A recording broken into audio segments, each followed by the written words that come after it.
আমার ছেলে ঘর ঝাড়ু দিচ্ছে এখন। শরীর ভালো না বলে ঘর ঝাড়ু দিচ্ছে, বুঝেছ?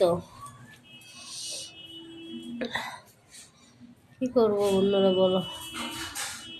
ভগবান কারোর যার কেউ নেই, কথা আছে না, যার কেউ নেই ওর জন্য ভগবান থাকে। সেই আমার ছেলেটা হলো আমার কাছে ভগবান, বুঝতে পেরেছ?